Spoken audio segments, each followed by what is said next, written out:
Assalamualaikum ayah bunda di channel Cerita Rakyat. Setiap kehidupan pasti ada ujian. Malam itu pintu rumah terbuka. Seorang suami yang 6 bulan tidak pulang datang, tapi bukan sendiri. Ia datang dengan wanita muda dan bayi mungil di gendongannya. Dan disitulah dunia sang istri runtuh bersama cinta yang dulu ia jaga dengan doa setiap malam.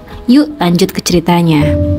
Malam turun perlahan di kota kecil tempat Nadia tinggal. Langit gelap, hujan rintik-rintik menetes di atap seng rumahnya yang dulu selalu terasa hangat. Di ruang tamu hanya lampu bohlam kuning yang menyala redup, menciptakan bayangan panjang di dinding. Nadia duduk di kursi rotan, menatap layar ponsel yang sudah mati karena kehabisan baterai. Sudah 3 kali ia mencoba menelepon suaminya malam ini tanpa jawaban. 6 bulan, itu waktu yang cukup untuk merubah segalanya.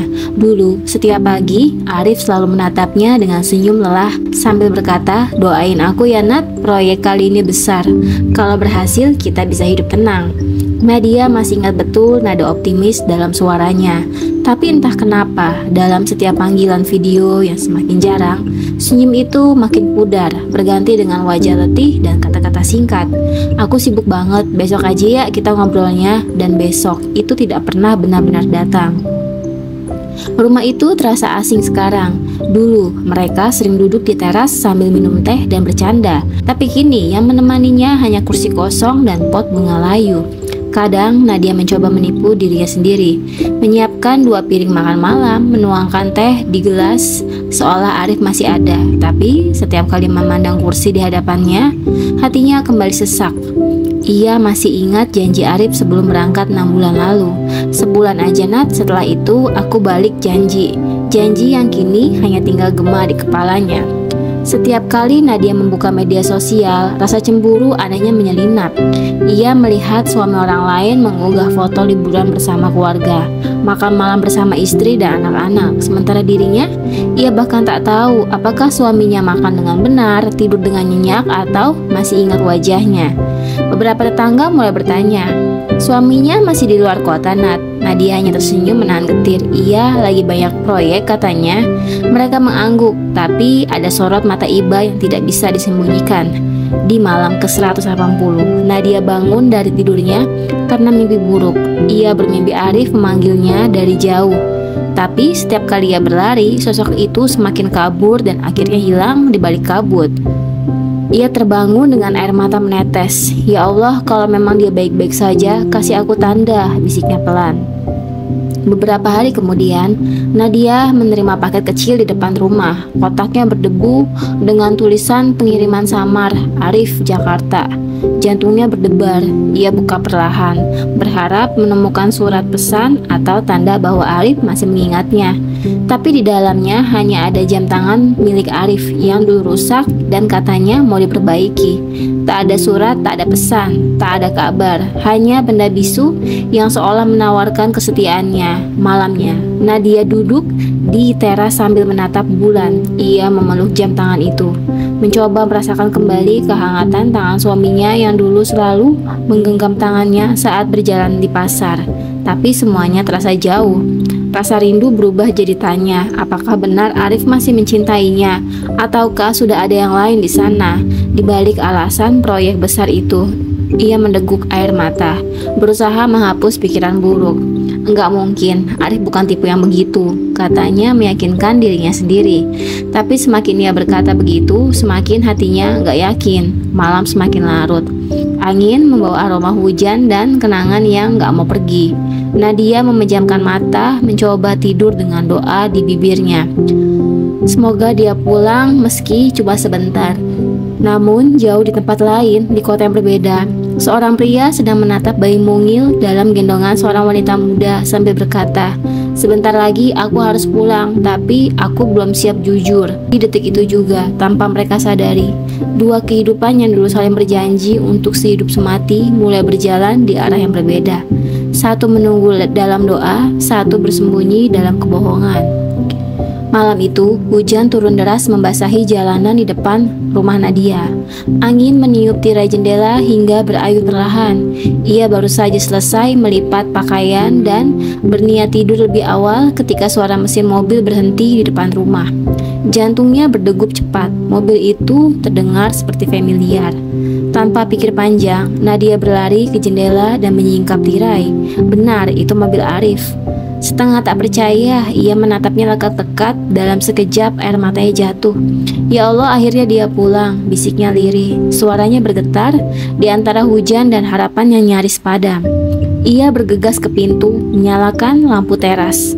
Wajahnya berseri-seri meski matanya sembab karena sering menangis. Tangannya gemetar saat memutar gagang pintu. Begitu pintu terbuka, ia sempat terdiam. Di bawah cahaya lampu kuning, Arif berdiri di ambang pintu, tapi nggak sendiri. Di sampingnya ada seorang wanita muda berjilbab, membawa bayi yang sedang tertidur dalam gendongan. Seketika senyum Nadia membeku. Waktu seolah berhenti. Hanya suara hujan dan detak jantungnya yang terasa bergema di dada. Arif menatapnya dengan raut gugup. Assalamualaikum, Nat. Suaranya pelan, seperti tak yakin harus berkata apa. Waalaikumsalam, jawab Nadia hampir tanpa suara. Pandangannya beralih ke wanita di samping Arif, lalu ke bayi mungil yang digendongnya. Wajah bayi itu tenang, damai, tanpa tahu badai yang sedang terjadi di sekelilingnya. Ini siapa, Arif? Tanya Nadia akhirnya. Pertanyaan sederhana tapi rasanya berat seperti batu.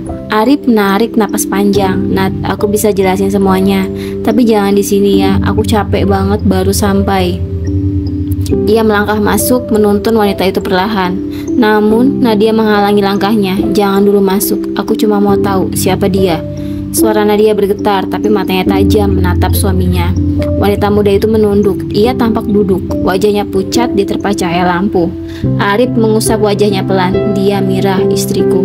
Nadia terpaku. Kata-kata itu seperti pisau yang menembus dada. Istrimu, ulangnya dengan nada bergetar. Arif mencoba mendekat. Nat, dengar dulu. Aku gak bermaksud menyakitimu. Semua ini terjadi begitu saja. Aku hilap, tapi aku tanggung jawab. Nadia mundur satu langkah. Air mata jatuh tanpa bisa ditahan. Jadi, selama 6 bulan kamu di luar kota, kamu menikah lagi. Kamu pikir aku bakal ngerti. Kamu pikir aku bakal tenang setelah tahu kamu pulang bawa istri baru dan anak. Suaranya pecah di antara tangis dan amarah. Arif menunduk, gak mampu menatapnya. Aku tahu aku salah, tapi tolong jangan salahin dia, Mira. Gak tahu apa-apa waktu itu. Nadia tertawa getir. Oh, jadi aku harus kasihan. Harus sambut kalian dengan hangat begitu. Bayi kecil itu mulai menangis pelan, seolah ikut merasakan teganya suasana. Mira menggoyang-goyangkan gendongannya sambil menunduk. Sementara Arif memejamkan mata, menahan rasa bersalah yang terlambat. Pergi, Rif, kata Nadia akhirnya. Suaranya pelan tapi tegas. Arif menatapnya gak percaya. Nat, aku cuma mau jelaskan. Pergi, ulangnya. Aku gak mau lihat kamu sekarang. Arif menatap wajah Nadia yang terakhir kalinya malam itu. Ia ingin bicara, tapi tak ada kata yang cukup. Akhirnya ia melangkah mundur bersama Mira. Mobil itu pun kembali melaju pergi dalam hujan. Begitu suara mesin menghilang, Nadia menutup pintu perlahan. Tangannya gemetar, tubuhnya lemas. Tapi air matanya berhenti mengalir. Yang tersisa hanya sunyi dan kepahitan bahwa rumah tangga yang jaga dengan doa kini telah disusupi oleh cinta lain. Ia menatap ke cermin sambil di ruang tamu. Wajahnya terlihat asing.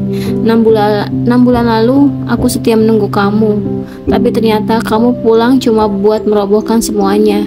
Di luar hujan masih turun, tapi dalam hatinya badai baru saja dimulai. Hujan berhenti sore itu. Langit mendung, seolah ikut berduka atas apa yang terjadi di rumah kecil itu.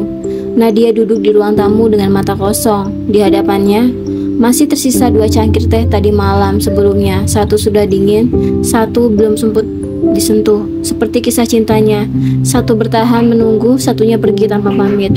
Sudah 3 hari sejak Arif datang membawa wanita dan bayi itu. Namun bayangannya belum juga hilang dari kepala Nadia. Setiap kali ia menutup mata, yang muncul adalah tatapan gugup suaminya dan wajah tenang wanita muda itu yang menggenggam bayi seolah menggenggam seluruh dunia. Hati Nadia hancur, tapi anehnya ia nggak benci. Yang ia rasakan justru campuran antara sedih, marah, dan kehilangan arah.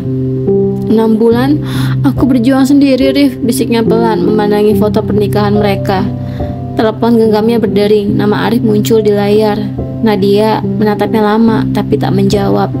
Setelah nada Dream berhenti, muncul pesan singkat. Aku minta maaf, aku mau jelasin semuanya, tolong kasih aku waktu. Nadia gak balas, ia hanya menutup ponselnya dan membiarkannya di meja. Baginya, penjelasan udah gak penting. Beberapa hari berlalu, tapi luka itu gak kunjung kering. Kadang ia ingin marah, ingin menumpahkan semuanya, tapi setiap kali hendak melakukannya, suaranya tercekat. Sampai suatu pagi, seorang mengetuk pintu. Nadia membuka pintu perlahan, dan di sana berdiri wanita itu, Mira, dengan wajah pucat dan mata sembab. "Assalamualaikum Kak Nadia," ucapnya pelan, hampir seperti berbisik. "Waalaikumsalam." Wajah Nadia ragu. Ia menatap Mira dari atas sampai bawah. "Aku nggak datang buat nyakitin Kak," kata Mira sambil menunduk. "Aku cuma mau minta maaf. Aku nggak tahu kalau abang masih punya istri. Dia bilang waktu itu dia duda." Nadia menghela napas panjang. "Kamu gak salah Mira, aku gak marah sama kamu." Mira menatapnya tanpa percaya. Tapi aku udah ngambil kebahagiaan kakak." Nadia tersenyum pahit. "Bukan kamu yang ngambil, cuma dia yang pergi. Aku cuma kehilangan sesuatu yang ternyata bukan milikku." Mira menangis, air matanya jatuh. "Kalau kamu bahagia, jagalah anak itu baik-baik. Jangan biarkan dia tumbuh di tengah kebohongan." Begitu pintu tertutup, Nadia terisak keras dan pertama kalinya, tangis yang ia tahan berhari-hari akhirnya pecah. Ia berlutut memeluk lututnya, sambil matanya terus mengalir. Malamnya ia menulis di buku catatan, "Aku tidak akan memohon agar seseorang tetap di sisiku. Karena cinta yang harus dimintai bukan cinta, tapi belas kasihan." Hari demi berhari berjalan, Nadia mulai bangun lebih pagi, nyalakan lilin kecil di meja makan, mencoba menghidupkan suasana rumah dengan yang sudah lama mati. Ia mulai menjahit lagi pekerjaan lama yang dulu ia tinggalkan. Dari hasilnya, ia mulai jual baju ke pasar online. Namun kadang di tengah malam, ia masih bermimpi tentang Arif, tentang masa-masa sederhana saat mereka tertawa tanpa tahu bahwa waktu bisa mengubah segalanya. Di luar jendela, langit terasa terang, burung berkicau, menandakan pagi begitu baru. Untuk pertama kalinya, sejak malam itu, Nadia tersenyum kecil. 3 bulan berlalu sejak pertemuan itu, rumah Nadia kini terasa lebih tenang, meski kesunyian masih sering datang seperti tamu gak diundang. Setiap pagi, ia menyalakan radio kecil, peninggalan Arif, mendengarkan lantunan es suci atau lagu lama, sekedar menemani harapannya. Hari itu langit sore berwarna jingga lembut. Nadia baru saja menutup kios jahit kecil yang ia buka di depan rumah. Beberapa pelanggan mulai mengenalnya sebagai Bu Nadia yang sabar dan rapi jahitannya. Itu membuatnya bahagia, namun ketenangan itu kembali terguncang malam harinya. Telepon berdering keras memecah hening rumah. Nomor yang muncul, Arif. Untuk beberapa detik Nadia ragu, tapi akhirnya ia mengangkat. "Halo, Nat, aku boleh datang sebentar?" Nada suara itu berbeda, lebih penuh beban. Tak lama kemudian terdengar suara mobil berhenti di depan rumah. Sama seperti malam ketika semuanya berawal. Ketika pintu terbuka, Arif berdiri di sana. Tapi kali ini wajahnya tampak jauh lebih tua, matanya cekung dan sorotnya kosong. "Nat," katanya lirih, "aku datang bukan buat ganggu. Aku cuma mau minta maaf, Mira udah gak ada." Kata-kata itu membuat Nadia terpaku. "Maksud kamu, dia meninggal 2 minggu lalu. Komplikasi pas melahirkan anak kedua." Hening panjang memenuhi harapan. Hanya suara detik jam yang terdengar. Arif duduk di kursi yang dulu sering dipakai saat sarapan. Tangannya gemetar saat menatap lantai. "Aku pikir aku bisa bahagiakan 2 orang. Ternyata aku cuma nyakitin dua-duanya." Nadia menarik napas panjang. Ia menatap Arif dengan tatapan yang sulit dijelaskan. "Kadang kehilangan itu cara Tuhan menegur kita, tapi kamu baru sadar setelah semua terlambat." Arif menunduk. "Aku tahu, aku gak pantas dimaafin. Tapi, bolehkah aku lihat kamu sekali lagi? Aku rindu rumah ini, rindu kamu." Nadia memejamkan mata lalu berkata, "Rumah ini memang milikmu dulu, Rif. Tapi sekarang ini tempat aku belajar memaafkan." Arif terdiam lama. Air matanya jatuh tanpa suara. Ia menatap sekeliling dinding. "Kalau waktu bisa diulang," Nadia memotong lembut, "tapi waktu gak bisa, Rif. Yang bisa cuma kita untuk berhenti menyalahkan dan mulai ikhlas." Arif mengangguk perlahan. Sebelum pergi, ia mengeluarkan sesuatu dari saku mejanya. Sebuah surat lusuh yang tampak sering dibaca. "Ini surat terakhir dari Mira. Aku pikir kamu harus tahu. Kak Nadia, aku tahu aku salah datang di waktu yang salah. Tapi aku terima kasih karena kakak gak pernah membenciku. Kalau nanti aku udah gak ada, tolong jangan biarkan anakku tumbuh tanpa kasih. Ceritakan padanya bahwa ibunya dan Kak Nadia pernah sama-sama mencintai orang yang sama dan sama-sama disakiti. Dan Nadia menolak untuk mengurus anaknya si Mira. Dia gak mau bawa beban yang bikin dia sakit hati. Dia memilih melanjutkan hidup. Bodoh amat dengan Arif dan bodoh amat dengan itu anaknya si Mira. Tamat.